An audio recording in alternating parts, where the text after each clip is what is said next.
हमारी संस्कृति, हमारे संस्कार सदा रहे हमारे साथ। भारत के महान ग्रंथों और काव्यों का संपूर्ण संकलन। सब्सक्राइब करें तिलक। कई तरीके की एलईडी लाइट्स आपके घर और ऑफिस के लिए। GR LED lights, make India bright.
कौन से हाथ से आपने पासे फेंके थे मामा श्री? कौन से हाथ से? नहीं, दाएं हाथ से ना।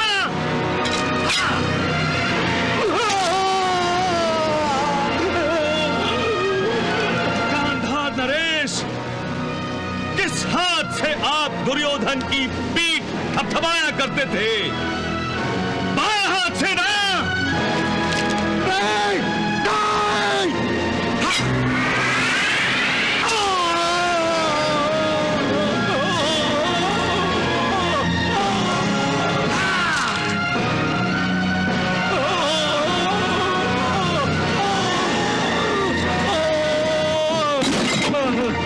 आप ही ने एक भाई के मन में दूसरे भाई के विरुद्ध विष भर दिया था।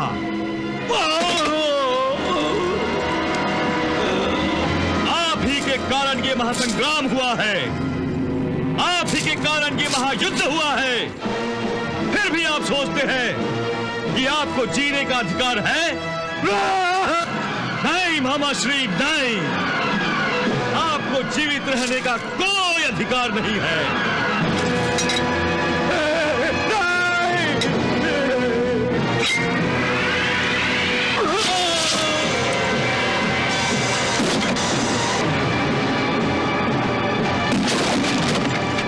मामा श्री,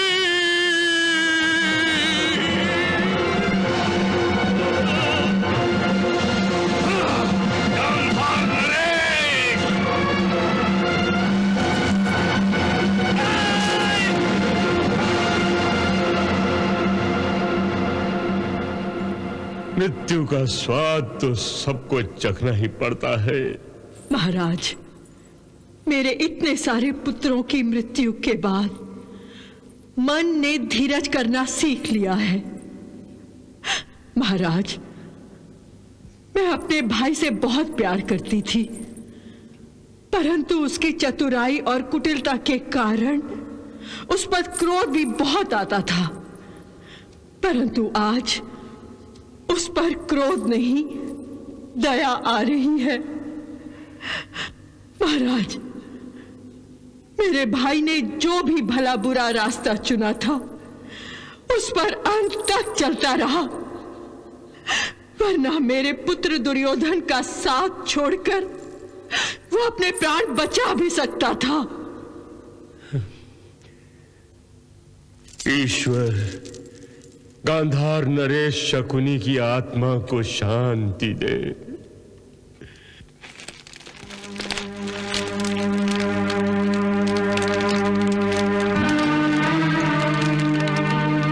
मेरे अपने एक एक करके मुझको छोड़कर चले जा रहे हैं।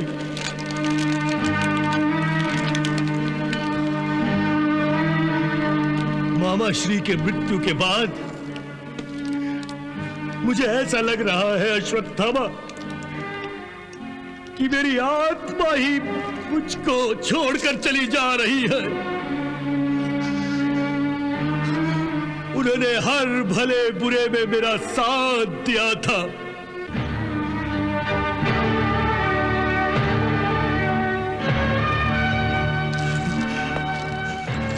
अब मेरे जीवन में क्या बचा है?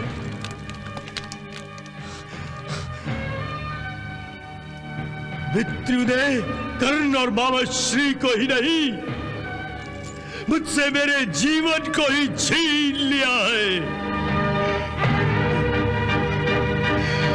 अश्वत्थामा, ये मेरा जीवन कर्ण और मामा श्री के ही तो देन था। इन दोनों के ही बल पर मैं भरतखंड का सम्राट बन पाया था और मामा श्री ने ही पांडवों को जुए में हराकर मुझे सम्राट बनाया था।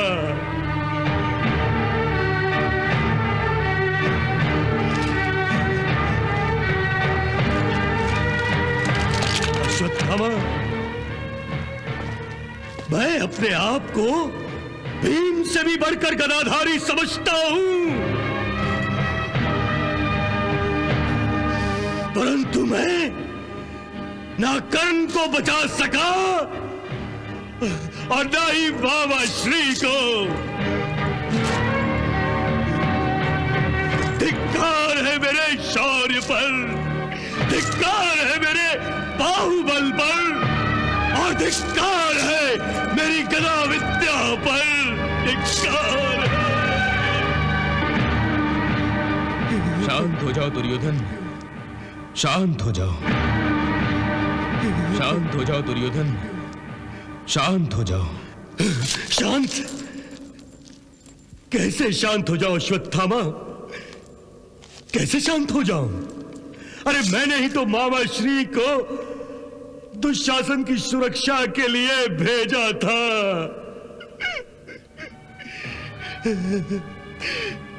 तब मुझे ये नहीं पता था कि मैं मामा श्री को मृत्यु के मुंह में भेज रहा हूं।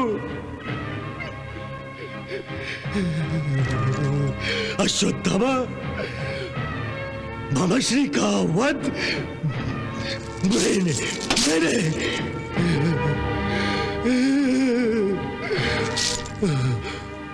मैं पापी हूं। हाँ अश्वत्थामा, मैं पापी हूं। दुर्योधन, दुर्योधन, तुम एक योद्धा हो और योद्धा भावनाओं में बहे चले नहीं जाते हैं। तुम्हें संयम से काम लेना चाहिए, संयम से। इस युद्ध में केवल तुमने ही नहीं, हर किसी ने कुछ ना कुछ खोया है। किसी ने अपना पुत्र, किसी ने अपना मित्र, किसी ने अपना भांजा, अपना बहनोई, किसी ने अपना पिता। परंतु अपना दुख, अपनी व्यथा अपने ही दिल में दबाकर सभी अपना अपना धर्म निभाते हुए ये युद्ध लड़ रहे हैं। युद्ध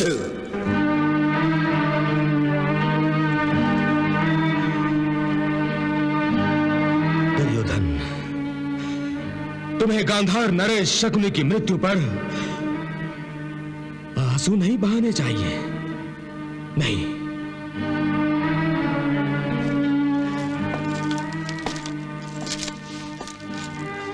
अनार्थ होने के बाद तुम भी तो अपने आंसू रोक नहीं सके थे अश्वत्थामा।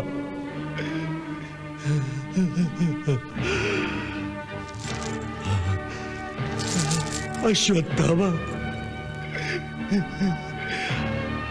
आज मामा श्री की मृत्यु के बाद केवल उनके पास ही अनार्थ नहीं हुए,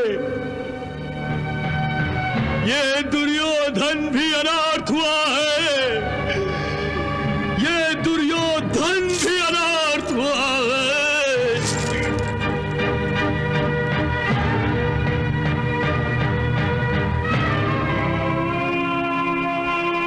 आज हमने मामा शकुनी का वध करके न केवल पांडवों के शत्रु को मारा है,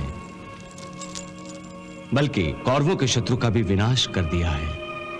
पितामह भीष्म को निष्क्रिय करने, गुरु द्रोणाचार्य जैसे महान पराक्रमी का वध करने, कर्ण जैसे योद्धा को यमलोक पहुंचाने और गंगाधर नरेश जैसे कुटिल योद्धा का वध करने के बाद कौरवों की शक्ति तो क्षीण होकर रह गई है। दुर्योधन तो बिल्कुल अकेला पड़ गया है। अब युद्ध की आवश्यकता ही नहीं पड़ेगी बड़े भैया, क्योंकि दुर्योधन में इतनी क्षमता ही नहीं रही। इसलिए मुझे दुर्योधन की ओर से युद्ध की तनिक भी आशंका नहीं रही, बल्कि समझौते का पूर्ण विश्वास है। दुर्योधन के सामने और कोई रास्ता नहीं है। अब उसे घुटने टेक नहीं होंगे। नहीं बड़े भैया, दुर्योधन अकेला अवश्य हो गया है, परंतु आप भूल रहे हैं कि वो एक योद्धा है, क्षत्रिय है, हठीला है और सबसे बढ़कर वो घमंडी है। वो हथियार डालने और घुटने टेकने के बारे में कभी सोच भी नहीं सकता। तुम्हारी सारी बातें सच है सहदेव, परंतु अब दुर्योधन को बहकाने के लिए मामा शकुनी नहीं है, बल्कि उसे समझाने के लिए कृपाचार्य और अश्वत्थामा जैसे समझदार योद्धा हैं, जिन्हें धर्म, शास्त्र और युद्ध का संपूर्ण ज्ञान है। इसलिए हो सकता है कि दुर्योधन सद्बुद्धि से काम ले और हमसे समझौता करने का प्रस्ताव रखे। परंतु हम उसके साथ कोई समझौता नहीं करेंगे, केवल युद्ध करेंगे। नहीं भीमसेन, यह युद्ध निजी नहीं है। हम केवल अपने लिए नहीं लड़ रहे हैं, और हमें यह कभी नहीं भूलना चाहिए कि यह धर्म युद्ध है। और युद्ध में चाहे हमारे सैनिक मारे जाएं या शत्रु के, आखिर है तो वह हमारी ही प्रजा के। क्या उनके हित के प्रति सोचना राजा का काम नहीं है? जो राजे महाराजे मुझे धर्मराज समझते हैं, वो क्या सोचेंगे कि धर्मराज ही ने अधर्म कर दिया? इसमें अधर्म कैसा? हम केवल अधर्मियों को तो ही मार रहे हैं बड़े भैया। भीमसेन, जो राजे महाराजे इस धर्म युद्ध में हमारा साथ दे रहे हैं, दुर्योधन की ओर से शांति का प्रस्ताव आने और हमारी ओर से उसे ठुकरा देने पर यही सोचेंगे कि हमने अधर्म से काम लिया है और अपने निजी प्रतिशोध की आग को शत्रुओं के खून से बुझाने के लिए उन हजारों सैनिकों को मौत के घाट उतार दिया है, जिनका जीवन आज युद्ध बंद करने से बच सकता है।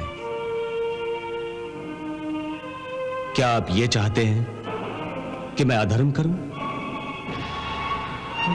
क्या यह उचित होगा?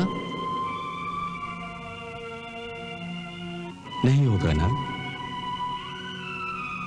इसीलिए मैं कहता हूं कि यदि दुर्योधन हमसे समझौते का प्रस्ताव रखता है, तो हमें उस प्रस्ताव पर विचार करना होगा। हाँ हाँ, कर लीजिए समझौता। पांचाली, तुम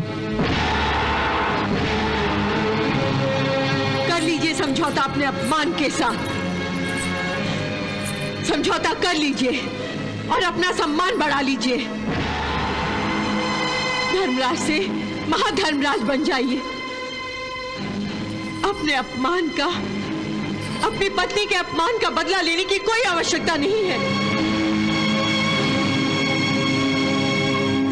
क्षमा कर दीजिए उस पापी को जिसने भरी सभा में आपके सामने मुझे अपनी जांग पर बैठने को कहा था।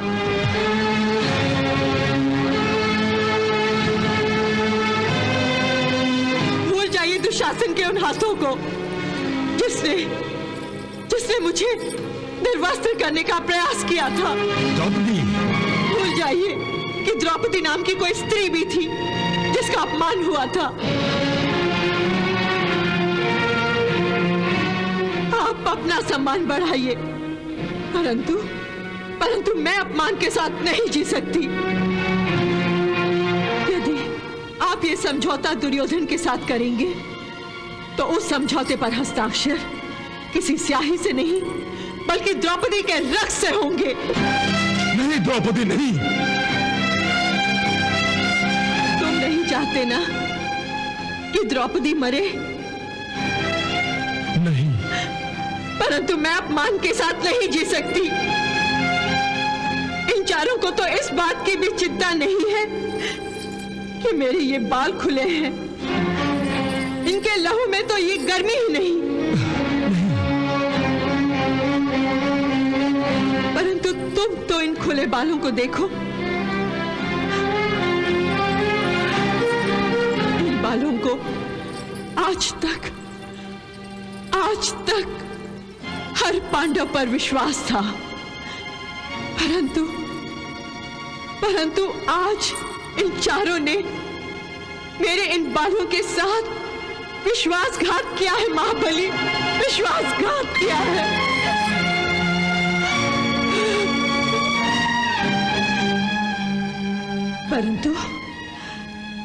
परंतु मेरे सर का हर बाल तुम्हारा ही विश्वास करता है महाबली, तुम्हारा ही विश्वास करता है। जानते हो क्यों? क्योंकि जब भी मेरा अपमान हुआ है तो सबसे पहले चोट तुम्हारे ही हृदय को लगी है, तुम्हारे ही हृदय को लगी है। भरी सभा में जब मेरा अपमान हो रहा था तो तुम्हें किसी चोट खाए हुए नाग की भांति खड़े हो गए थे। ये सब तो हाथ जोड़े बैठे थे और तुमने ही मेरे अपमान का बदला लेने की सौगंध खाई थी।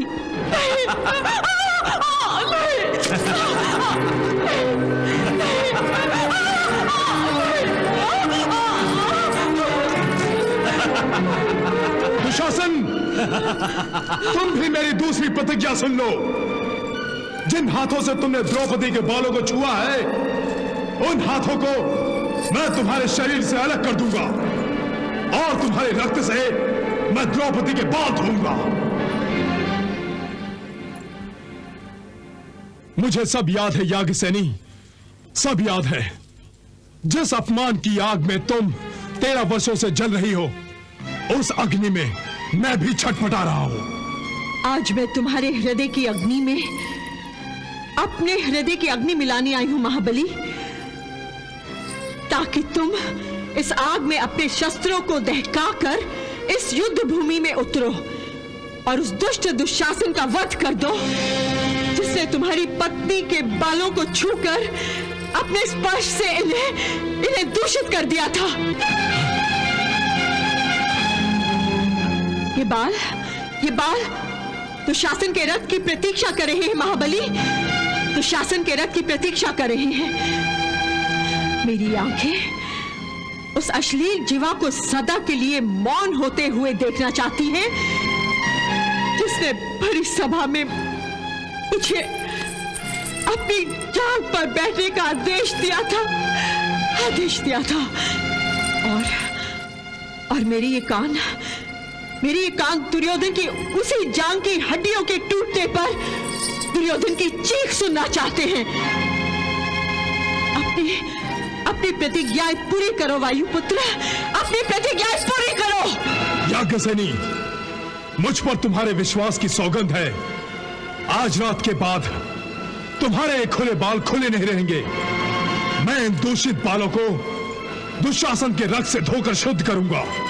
और महाभारत का यह महासंग्राम मेरी दोनों प्रतिज्ञाओं की पूर्ति के साथ ही समाप्त होगा।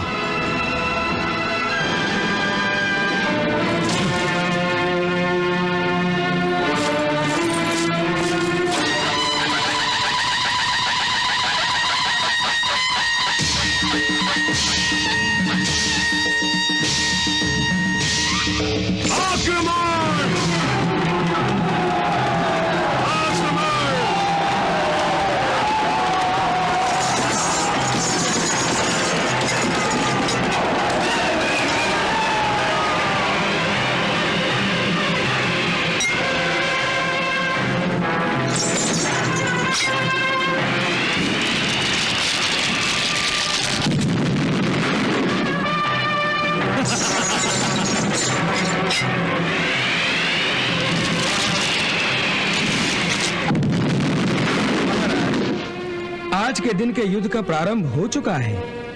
न जाने आज वो ऊपर बैठा इतिहासकार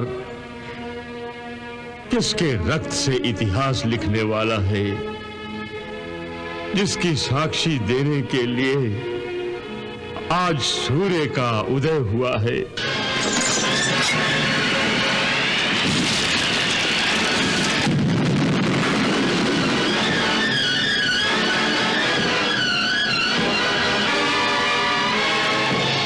सारथी, वो पापी दुशासन जहां कहीं भी हो, रथ उसके सामने ले चलो।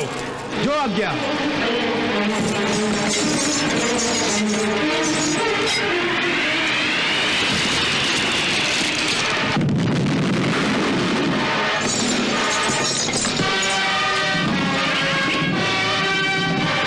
कहां है वो अंधे का पुत्र जो निर्बल सेनाओं पर अपने बल का प्रयोग कर रहा है? कहां है वो? रुको साथी।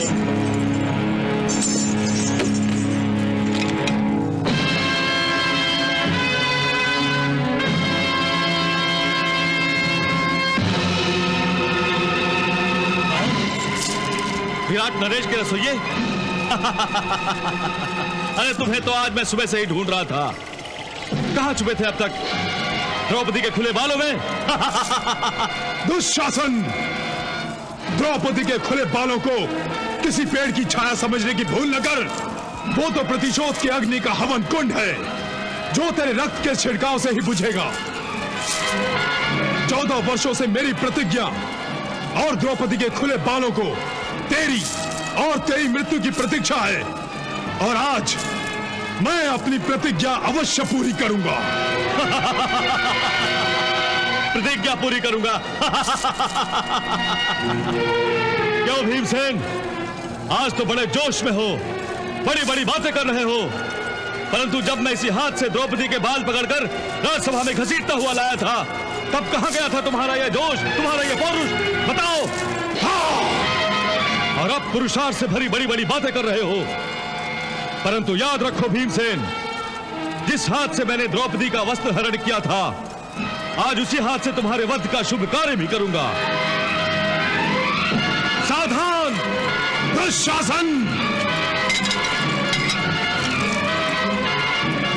सावधान।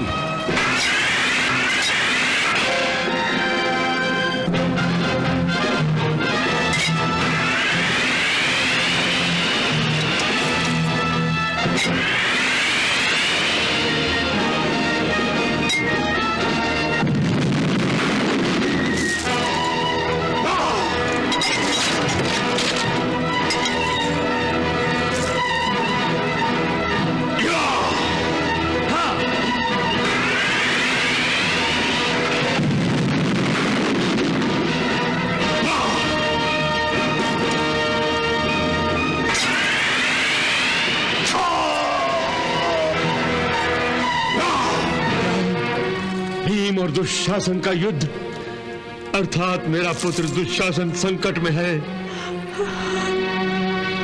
परंतु कौरव सेनापति मद्रराज शल्य कहां है? वो दुशासन की सहायता करने आगे क्यों नहीं आते?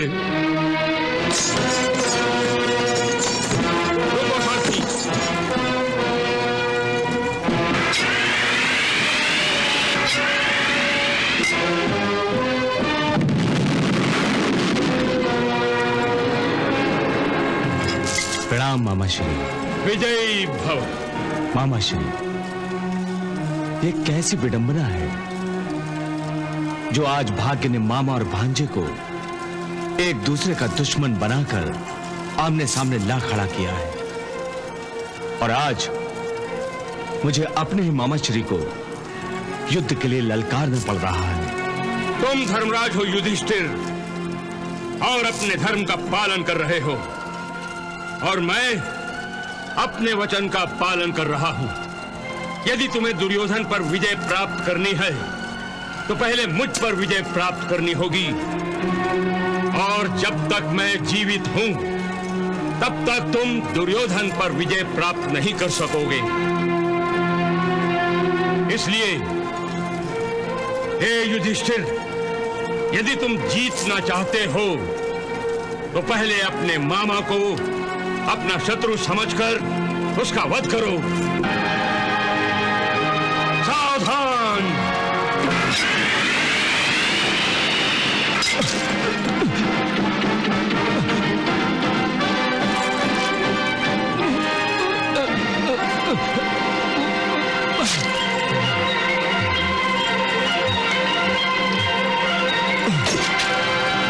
युद्ध करो युधिष्ठिर, युद्ध करो।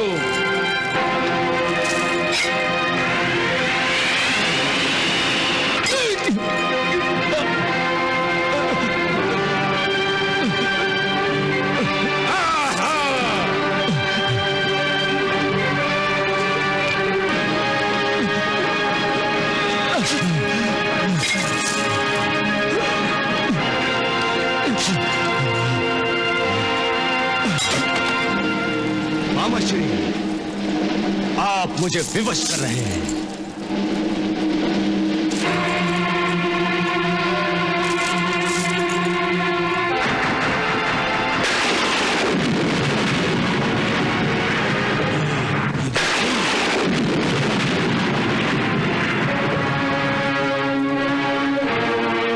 सावधान मामा श्री।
सेनापति शल्य का वध हो गया।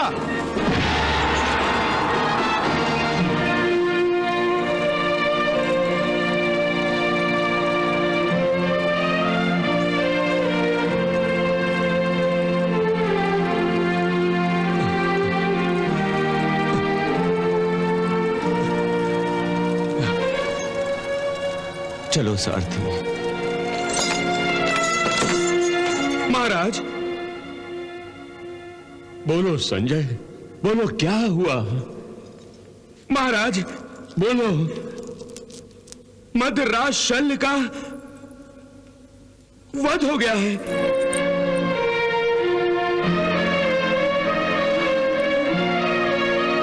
गांधारी, मेरी अंधी आंखों को भी अब युद्ध का अंत दिखाई देने लगा है। यही हमारी विडंबना है महाराज, कि जो देख नहीं सकते या जिन्होंने अपनी आंखों पर पट्टी बांध रखी है, वो चलते चलते जब तक ठोकर ना खाएं या किसी दीवार से ना टकराएं, उन्हें अपना अंत दिखाई नहीं देता। हाँ गांधारी, ठोकर खाने से बहुत पहले ही मुझे कुरुक्षेत्र की युद्ध भूमि की ओर बढ़ने से रोकने की बहुतेरी कोशिशें की गईं, पर मैंने सबकी अनसुनी कर दी। उस समय मैं अंधा ही नहीं था, बहरा भी हो गया था। पितामह भीष्म ने मुझे समझाया, विदुर ने मुझे बहुत रोका, वासुदेव श्री कृष्ण ने मुझे युद्ध की भयंकरता से अवगत कराया, पर मेरी मति ही भ्रष्ट हो गई थी, जिसका भुगतान मुझे अपने 98 पुत्रों के प्राणों के रूप में भरना पड़ा है। हाँ महाराज, अब मेरे केवल 2 ही पुत्र जीवित हैं, केवल 2 ही। उन्हें बचाइए महाराज, उन्हें बचाइए। मेरे दुर्योधन और दुशासन को बचाइए, दुशासन को बचाइए महाराज।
दुशासन, दुशासन, जिन हाथों से तुमने द्रौपदी के बालों को छुआ है, उन हाथों को मैं तुम्हारे शरीर से अलग कर दूंगा, और तुम्हारे रक्त से मैं द्रौपदी के बाल धोऊंगा।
सती का मन बिगाड़ा, उसका हाल बिगाड़ रहा है। जिसने सती का मन बिगाड़ा, उसका हाल बिगाड़ रहा है। दुशासन, यही वो अशुभ हाथ है ना जिसने पांचाली द्रौपदी के बालों को पकड़ने का दुस्साहस किया था। दुशासन, यही वो हाथ है ना जिसने पांचाली द्रौपदी को निर्वस्त्र करने का पाप करवाया था।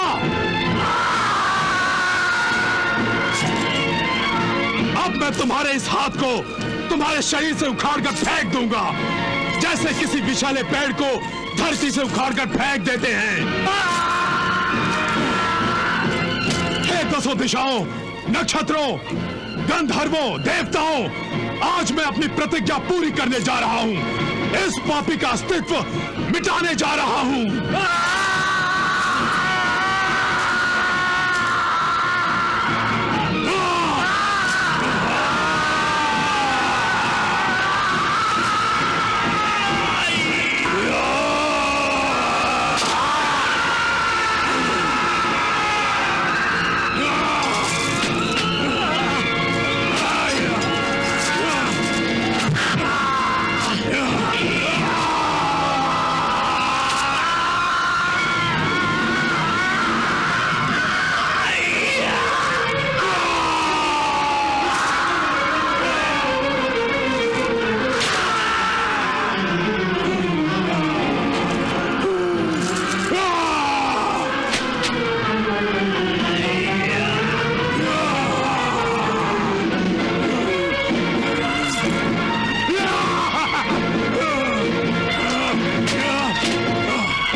मन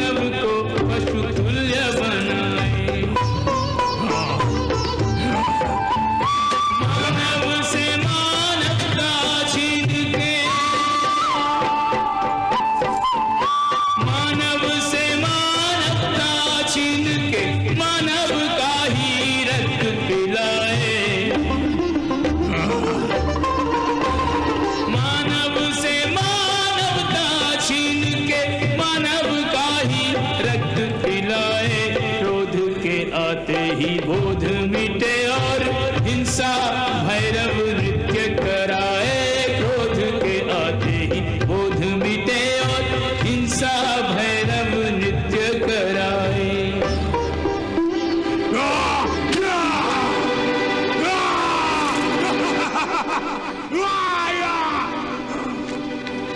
हिंसा के पर्व में मत विजय गर्व में योद्धा उत्भ्रांत सा अट्टहास कर रहा। मृतकों के मध्य कर स्वयं को वीर श्रेष्ठ सिद्ध बिना पंख उड़ रहा, गगन पे पांव धर रहा। ऐसा विभत्स दृश्य देखा नहीं कभी कहीं, काल भी ये मूरत विकराल देख डर रहा।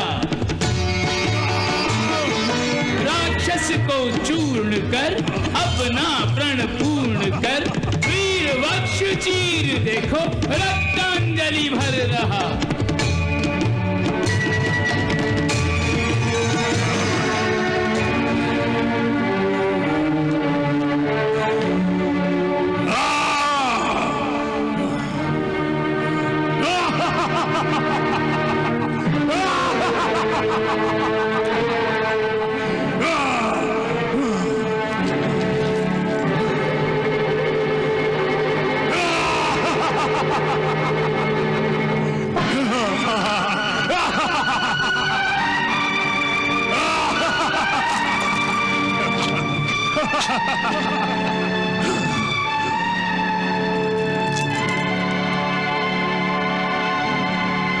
वासुदेव, हे भ्राताश्री, मैंने अपनी पहली प्रतिज्ञा पूरी की है। मैंने दुरात्मा दुशासन का वध किया है। मैंने दुरात्मा दुशासन के रक्त अपने हाथ रंग लिए हैं।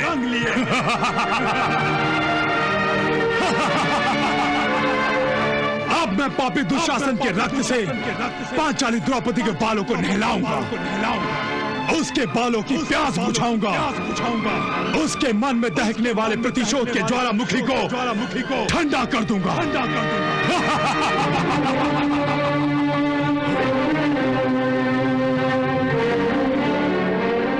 कृष्णा